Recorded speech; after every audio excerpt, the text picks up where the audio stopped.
श्री गणेशाय नमः। श्री सद्गुरु चरण कमलेभ्यो नमः। श्री राधा कृष्ण चरण कमलेभ्यो नमः। श्री मातृपितृ चरण कमलेभ्यो नमः।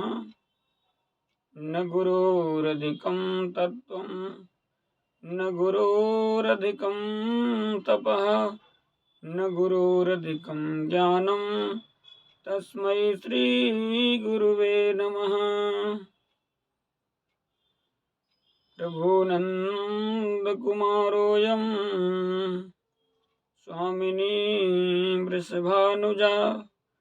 कृतार्थोऽहं कृतार्थोऽहं न संशया। सद्गुरु भगवान की जय। श्रीमद्भागवत महापुराण की जय। सभी बंधुओं को प्यार भरा राधे राधे। कथा के क्रम में आपने पिछले पार्ट में श्रवण किया था कि नारद जी की मुलाकात जो है भक्ति देवी से होती है और नारद जी भक्ति से पूछते हैं, देवी तुम कौन हो, कहाँ से आई हो और क्या दुख है। दो वृद्ध पुरुष उनकी गोद में लेटे हुए हैं। तो भक्ति देवी ने नारद जी से कहा है कि अहम भक्तिरितिख्यातो इमो में तनयो मतो ज्ञान वैराग्य नामानो काल योगे न जर्जरो। मैं भक्ति हूँ, मेरा नाम भक्ति है। अहम भक्तिरितिख्याता। ज्ञान वैराग्य जो आपने देखा है, वृद्ध जो पुरुष लेटे हुए हैं वो ज्ञान वैराग्य है, मेरे पुत्र हैं। काल योगे न जर्जरो, एक काल के प्रभाव से ऐसे जर्जर हो गए हैं। तब नारद जी ने पूरी उपाय जान करके उनका दुख, और नारद जी ने बताया कि कलयुग के प्रभाव से ही तुम्हारे पुत्रों को वृद्धावस्था प्राप्त हो गई है। तो भक्ति देवी ने नारद जी से कहा कि हे नारद जी, अगर कलयुग इतना बुरा था तो राजा परीक्षित ने क्यों छोड़ दिया था कलयुग को। बहुत समझने की बात है प्यारे। हम लोग कहते हैं कि कलयुग है, कलयुग बुरा है, कलयुग है इसलिए ऐसा हो रहा है। कलयुग के आड़ में हम लोग करना चाहते हैं। सच्चाई तो ये है। कलयुग क्या है? कलयुग को किसी ने देखा है? कलयुग कोई इंसान है? कलयुग कोई जानवर है? कलयुग है क्या? किसने कलयुग को देखा है? जब तक भागवत कथा, आगे सुना था आपने, जब तक भागवत कथा है तब तक कलयुग का तो प्रभाव हो ही नहीं सकता है। जरूरत है हमें सच्चे मन से भागवत को अपने जीवन में उतारने की।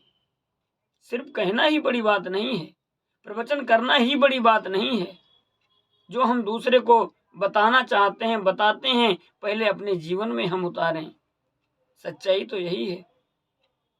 और जब हमारे जीवन में वो होगा, हमारे जीवन भागवतमय होगा, हमारा जीवन जब सच्चा होगा, तब जब हम कोई चीज किसी को बताएंगे तो उसके ऊपर प्रभाव अवश्य पड़ेगा। लेकिन जब हम खुद भागवतमय नहीं हैं तो प्रवचन देने से लोगों के ऊपर प्रभाव नहीं पड़ेगा।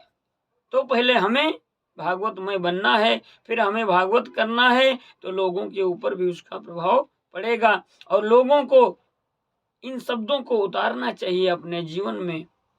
जब हम अपने जीवन में भागवत को उतारेंगे, भागवतमय जीवन जब जिएंगे, आगे आप सुनेंगे भगवान का कौन है?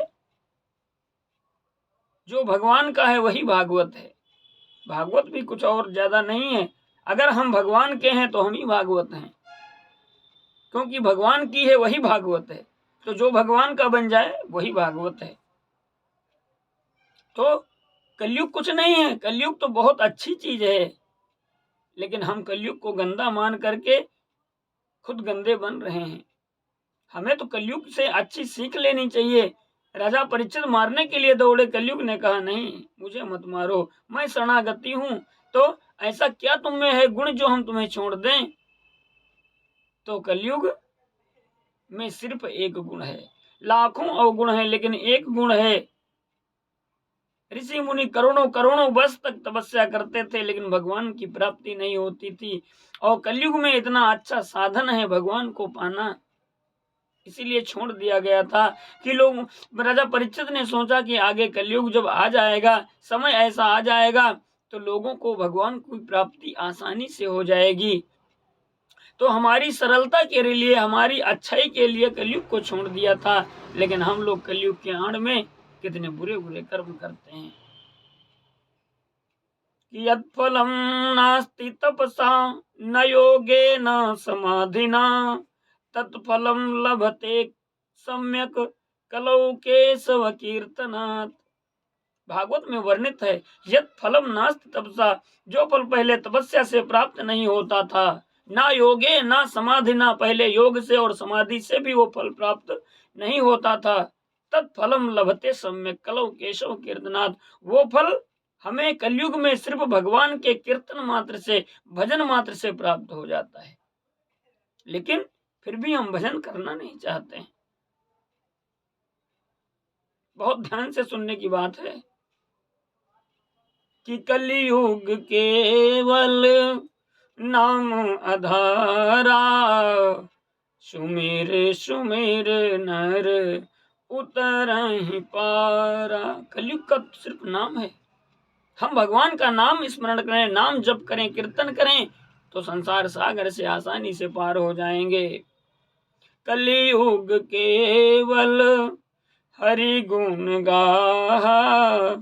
गावत नर वहीं भव था। कि कलैर दोष निधे राजन, 12 स्कंद में आएगा। कलैर दोष निधे राजन हेस्ति को महान गुण कीर्तना देव कृष्णस्य मुक्त संग परम ब्रजेत। कलैर दोष निधे राजन, कलयुग में हजारों अवगुण हैं, कलयुग में बहुत सारे दोष हैं, लेकिन हेस्त एको महान गुण, सिर्फ एक ऐसा महान गुण है कि कीर्तना देव कृष्ण से, भगवान श्री कृष्ण का, भगवान का भजन करने से, ध्यान करने से व्यक्ति मुक्त हो जाता है।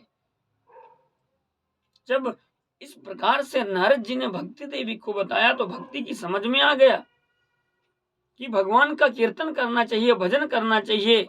तो आज भक्ति देवी नारद जी की जय जयकार करने लगती हैं कि जय हो नारद जी, आपकी जय हो, आपने इतना सुंदर मार्गदर्शन किया है। क्या कहा भक्ति ने कि जयति जगति माया यस्य कायादवस्ते वचन रचन में कम केवलम च कलय्याम ध्रुव पदमपियातो यत्कृपातो ध्रुवोऽयं सकल कुशल पात्रम ब्रह्मपुत्रम नतास्मि। जय हो नारद जी, आपकी जय हो। जयति जगत मायाम यस्य कायादवस्ते, कयाधु पुत्र प्रहलाद ने भी आपके मार्गदर्शन के द्वारा भगवान को प्राप्त कर दिया था। वचन रचन में कम, आपके वचन को ही अपने जीवन में उतार दिया और उसका कल्याण हो गया, भगवान की प्राप्ति हो गई। ध्रुव पद मपिया तो यत कृपा तो ध्रुव, आपकी ही कृपा से, आपने ही ध्रुव को गुरु मंत्र दिया था, आपकी ही कृपा से ध्रुव भगवान को प्राप्त कर गए। सकल कुसुम पात्रम ब्रह्मपुत्रम, हे ब्रह्मा के पुत्र, मैं आपको बार बार नमन करती हूँ, प्रणाम करती हूँ। इस प्रकार से भक्ति देवी ने नारद जी के गुणों का बखान किया। तब नारद जी ज्ञान वैराग्य को तृण करने की व्यवस्था करने लगे, उपाय करने लगे। कि ऋषि ने अपने ढंग से उन पर किए प्रयोग, सब प्रयोग खाली गए मिटा न मानस रोग। नारद जी ने अपने सब उपाय कर लिए, लेकिन मानस रोग, वो रोग नहीं मिटा। कि वेद वेदांत घोषैश्च